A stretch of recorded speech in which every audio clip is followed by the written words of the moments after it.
জয় এবং জয়েস দুটি বোন, যারা প্রকৃতপক্ষে দুটি বোন হলেও এদের মস্তিষ্ক এক, যা আপনারা ভিডিওতে দেখেই বুঝতে পারছেন।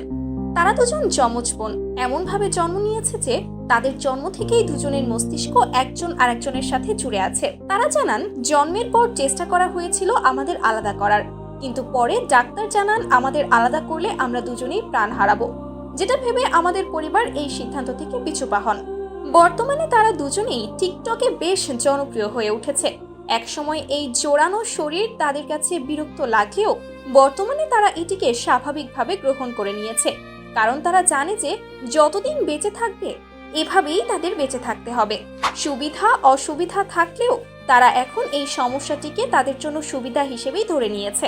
তাদের আফসোস, তারা কখনো একে অন্যকে সরাসরি দেখতে পারে না, কারণ তাদের একজনের ডান পাশ অন্যজনের বাম পাশের সাথে এমনভাবে জড়িয়ে আছে যে একে অন্যকে চেষ্টা করেও দেখতে পারে না।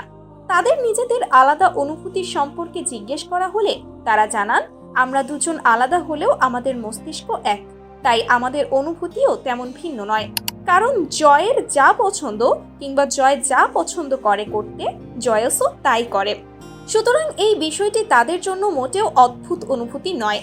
তাদের যখন জিজ্ঞাসা করা হয়, তোমরা যখন কোথাও যাও কিংবা রাস্তা দিয়ে চলাফেরা করো তখন তোমরা কি কোনো সমস্যার সম্মুখীন হও, তখন তারা বলে, আমরা এদিক দিয়ে একটু সমস্যায় পড়ি, কারণ আমরা কখনো সোজা এবং কখনো উল্টো হাঁটতে হয়, যার ফলে সঠিক সময়ে আমরা কোথাও পৌঁছাতে পারি না। তারা টিকটকে এতটাই ভাইরাল যে তাদের দেখতে বিভিন্ন প্রান্ত থেকে মানুষ আসে, এমনকি তারা বিষয়টি খুবই আনন্দের সাথে উপভোগ করে। তাদের দুজনের শরীরের প্রত্যেকটা অঙ্গ আলাদা হলেও তারা দুজন শুধু একটা জায়গাতেই আটকে যায়, যেটা হলো তাদের মস্তিষ্ক। তবে তারা যেভাবে তাদের সমস্যাটিকে দূরে ঠেলে এই পর্যন্ত এসেছে, এটি সত্যিই খুব চমৎকার একটি লড়াই।